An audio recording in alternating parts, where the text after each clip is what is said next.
Hi! இன்னைக்கு ஒரு long video பார்த்துடலாமா? இது சண்டே, மண்டே, டியூஸ்டே 3 நாளோட ஷார்ட் வீடியோ தான் லாங் வீடியோ தான் பார்க்க போகிறோம். ஆரம்பமே அமர்க்களமா ஒளருது. இன்னும் போக போக எப்படி இருக்க போதோ தெரியல. அன்றைக்கி மார்க்கெட் போயிட்டு வந்து குழந்தைங்களாம் எடுத்து வெளியில் வச்சுருங்க தம்பி, நான் எடுத்து ஃப்ரிட்ஜில் வச்சுக்கிறேன் அப்படின்னு சொன்னது தான். அவனுங்களும் கரெக்டாக எடுத்து வச்சுட்டாங்க. இந்த மாதிரி சின்ன சின்ன வேலையை சொல்லி பழக்கினா நமக்கு உடம்பு சரியில்லாதப்போ கொஞ்சம் யூஸ்ஃபுல்லாக இருக்கும். அடுத்து அம்மா வீட்டுக்கு போயிருந்தேன். போயிட்டு வரும்போது மருதாணி பறிச்சுட்டு வந்திருந்தேன். அது வந்து அரைச்சிடலாம், வேலையோட வேலையை அதையும் முடிச்சிட்டோம்னா கொஞ்சம் ஃப்ரீயாக இருக்கும் அப்படின்ட்டு அரைச்சிட்டு நைட்டு தோசை ஊற்றி தக்காளி சாம்பார் செஞ்சுதான் அதையும் எடுத்துடலாம். அடுத்த நாளைக்கு ஹேர் பேக் போட வெந்தயம் ஊற வச்சுருக்கேன். ரொம்ப ஹேர்லெஸ் ஆகுது, என்னன்னு தெரில, உடம்புக்குள்ளே ஏதோ வீக்காக இருக்குதுன்னு நினைக்கிறேன். மருதாணி அரைச்சி சாப்பிட்டு கிச்சன் வேலையெல்லாம் முடிச்சுட்டு வந்து உட்கார்ந்தேன். மருதாணி வச்சிடலான்ட்டு ரொம்ப தண்ணியாக அரைச்சிட்டோம் போல். ஆனால் நல்லா செவந்துது. சும்மா லைட்டாக எடுத்து வச்சதுக்கே பார்த்திங்கன்னா ரைட் ஹேண்டில் நல்லா செவந்துருச்சு. தண்ணி நிறைய இருக்குது, ஒட்டவே இல்லை. சரி என்ன பண்ணுறது, அரைச்சாச்சு வச்சிடலாம் அப்படின்ட்டு வச்சாச்சு. நான் வைக்கும்போதே பெரிய பையனும் சின்ன பையனும் மாறி மாறி வந்து சேட்டை பண்ணிட்டு இருந்தாங்க. எனக்கு வை உனக்கு வை அப்படின்ட்டு. அப்போ நான் சின்னவனுக்கு மட்டும் வச்சு விட்டு உள்ளங்கையில் மட்டும் வச்சேன். அப்புறம் அவன் கை சப்பு அதனால் சைடில் வச்சுருக்கேன். பெரியவன் வெயிட் பண்ணி பார்த்துக்கிட்டே இருந்தான். அவனுக்கு கொஞ்சம் கோல்டு இருக்குது, அதனால் அவனுக்கு வைக்கலை. இல்லைனா நான் வச்சு விட்டுருப்பேன். ஓகே, அடுத்து புதன்கிழமை பிரேக்ஃபாஸ்ட்லாம் முடிச்சுட்டு லன்ச்சு செய்யலாம் அப்படின்ட்டு. Already Saturday Sunday school annual day அப்படின்றதுனால லீவ் விட்டுட்டாங்க. அதனால் பிரேக்ஃபாஸ்ட் செய்கிறதுக்கெல்லாம் வந்துட்டு எடுக்கிற அளவுக்கு அவனுங்க விடலை. நான் செவ்வாய்க்கிழமை லன்ச் பாக்ஸ் வீடியோ போடலையே, இன்றைக்கி லன்ச் பிளேட்டாச்சும் போட்டுடலாம் அப்படின்ட்டு தான் செஞ்சேன். ஆல்ரெடி வீட்டில் காளான் 2 பாக்ஸ் இருக்குது, அதை வச்சு பிரியாணி செஞ்சு எக் பாயில் பண்ணிடலாம் அப்படின்ட்டு தான் வச்சேன். இவனுங்களுக்கு வீட்டில் வச்சுட்டு கேலண்டர் கிழிக்காத இன்றைக்கி அமாவாசைங்கிறதே நான் மறந்துட்டேன். ஆல்ரெடி ஒரு சிலர்லாம் அமாவாசைக்கு நான்வெஜ் சமைப்பாங்களாம். அம்மா வீட்டிலலாம் செய்வாங்க, சாமி கும்பிட்டு நான்வெஜ் சமைச்சிருவாங்க. ஆனால் இங்கே அப்படி கிடையாது, ஹஸ்பண்ட் வீட்டில் அப்படி கிடையாது. இன்றைக்கி நான் பார்க்காத எக் பாயில் பண்ணிவிட்டு சாப்பிட்டு விட்டேன். சரி தெரியாததானே செஞ்சோம், தெரிஞ்சு தான் பண்ணக்கூடாது அப்படின்ட்டு விட்டாச்சு.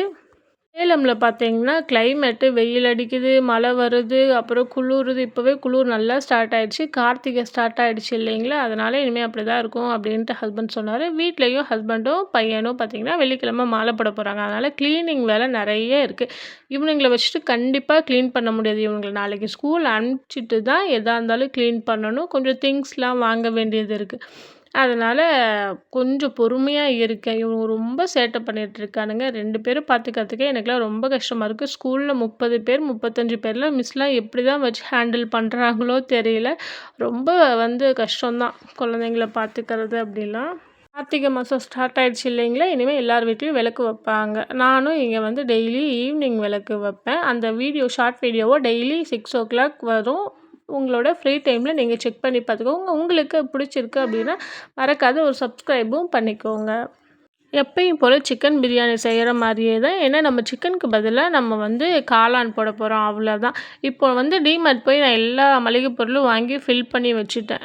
மாலை போட்டால் வீட்லேயே தான் சமைக்கிற மாதிரி இருக்கும். வெளியில் கடையில் எங்கேயும் வாங்க முடியாது இல்லைங்களா, அதனால் எல்லாத்தையும் கடைசி 2 நாளில் பண்ண முடியாது. சரி மளிகை பொருளையாச்சும் முன்னாடி வாங்கி வச்சிடலாம் அப்படின்ட்டு நாங்கள் போய் வாங்கி வச்சுட்டோம்.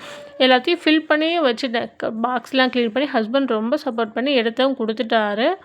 அடுத்தது பார்த்திங்கன்னா, அன்றைக்கி கம்பு லட்டு செஞ்சுருந்த வீடியோ போட்டிருந்தேன். அது வந்து நிறைய பேர் பார்த்துட்டு என்கிட்ட கேட்டிருந்தீங்க. மெஷர்மெண்ட் ஒரு சிஸ்டர் கேட்டிருந்தீங்க. உங்களுக்கு வேணும் அப்படின்னா சொல்லுங்கள், மெஷர்மெண்ட்டோடு தனியாக ஒரு வீடியோ நான் அப்லோட் பண்ணுறேன். அடுத்து பார்த்திங்கன்னா, ஆஸ் யூஷுவல் பிரியாணி தாளித்து விட்டுட்டு வெளியில் வரும்போதே நல்ல மழையாச்சு. மூடமாக தான் இருந்துச்சு. அப்புறம் பார்த்தா மழை வர ஆரம்பிச்சிருச்சு. அப்புறம் கொஞ்சம் நேரத்தில் வெயில் அடிக்க ஆரம்பிச்சிருச்சு. என்ன கிளைமேட்னே தெரியல, அப்படி இருக்குது. உங்களுக்கெல்லாம் உங்கள் ஊர்லலாம் வந்து எப்படி மழை வருதா இல்லை வெயில் அடிச்சிட்ருக்கா அப்படின்ட்டு எனக்கு கமெண்ட்டில் சொல்லுங்கள். அடுத்து வந்து பார்த்திங்கன்னா, எக்ஸாமுக்கு படிச்சிட்ருக்கேன்னு சொல்லிட்டு இருந்தேன் இல்லைங்களா, அது வந்து ஆஸ் யூஷுவல் எப்பயும் போல் போகுது. இப்போ 3 நாளாக புக்கே எடுக்க முடியாத நிலமையில தான் இருக்கேன். உடம்பு கொஞ்சம் சரியில்லை, வீட்லேயும் வேலை நிறைய இருந்தது. நீங்களாம் வந்துட்டு ஹவுஸ் ஒய்ஃபாக படிக்கிறீங்க அப்படின்னா எப்படி மேனேஜ் பண்ணுறீங்க அப்படிங்கிற ஒரு சின்ன ஒரு ஐடியா கொடுத்தீங்க அப்படின்னா எனக்கும் அது ரொம்ப யூஸ்ஃபுல்லாக இருக்கும். அப்புறம் மேரிட் ஆகாத பொண்ணுங்க படிக்கிறீங்க அப்படின்னா, இப்போது அம்மா அப்பா வீட்டில் இருக்கும்போதே படித்து ஒரு வேலையை வாங்கிட்டு அதுக்கப்புறமா மேரேஜ் பண்ணிக்கோங்க. ஆஃப்டர் மேரேஜ் படிக்கணும்னு நினச்சாலும் வாய்ப்பு இருந்தாலும் நமக்கு அந்த சுச்சுவேஷன் அமையுமா, நம்ம மைண்ட் செட் படிக்கிறதுல தான் இருக்குமா அப்படிங்கிறது டவுட்டு தான். அதனால் இருக்கிற டைமை வந்து நல்லா பயன்படுத்திக்கோங்க. இந்த டைம் விட்டுட்டீங்க அப்படின்னா அது வந்து ஒரு மார்க்கில் மிஸ் ஆச்சுன்னா கூட அதுக்காக நம்ம ஒரு வருஷமே வெயிட் பண்ணுற மாதிரி இருக்கும். இது நம்மளை மட்டும் இல்லாத நம்மளை சார்ந்து இருக்க எல்லாருக்குமே அது கஷ்டத்தை தான் கொடுக்கும். சரிங்களா? அதனால் இருக்கிற டைமை நல்லா வேல்யூபுல்லாக பயன்படுத்திக்கோங்க. நான் படிக்க டைம் இருந்தும் குழந்தைங்கள பார்த்துக்கணும் அப்படிங்கிற ஒரு சுச்சுவேஷனுக்குள்ளே படிக்கிறதுக்கு எல்லா வசதியும் செஞ்சு கொடுத்தாங்க. ஆனால் பார்த்திங்கன்னா படிக்க முடியல. ஏன்னா குழந்தைங்க இருக்காங்க, வீட்டு வேலை இருக்குது, குழந்தைங்கள பார்த்துக்கணும், அந்த ஒரு மைண்ட் செட்டே தான் இருந்துச்சே ஒழிய படிக்கிறது எனக்கு அவ்வளோவா வந்து என்னால் கான்சன்ட்ரேட் பண்ணி படிக்க முடியல. பார்த்தா நான் ஒரு ஃபேமிலிக்குள்ளே கமிட் ஆகிட்டேன். இதுக்கு மேலே என்னால் மைண்ட் ஃப்ரீ பண்ணி படிக்க முடியுமாங்கிறதே டவுட் தான். ஜஸ்ட்டு 4 மார்க்கில் தான் 2024ல் மிஸ் பண்ணேன்.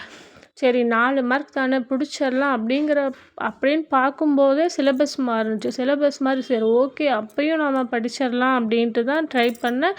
அப்புறம் பார்த்தா 28 மார்க்கில் எனக்கு விட்டுச்சு. ரொம்ப ரொம்ப மனசு கஷ்டமாச்சு. என்னோடய லேசினஸ்னு சொல்ல முடியாது. நான் அப்படி தான் நினச்சேன். ஆனால் சொல்ல முடியல. ஏன்னா ஒரு குடும்பத்தையே எடுத்து பார்க்குறப்ப படிக்கிறதுக்கு டைமே கிடைக்கல. அது தப்பை நீங்கள் பண்ணாதீங்க.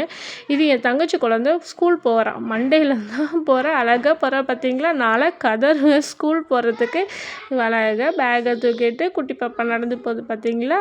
இது என் தங்கச்சி வீடியோ எடுத்து எனக்கு அனுப்பிச்சிருந்தா. எங்கள் ஃபேமிலியில் நாங்கள் 4மே பொட்ட பிள்ளைங்க. ஆனால் எங்களுக்கு பார்த்திங்கன்னா பொண்ணுங்களே பிறக்கல. இதுதான் எங்கள் செல்லக்குட்டி. பாய்.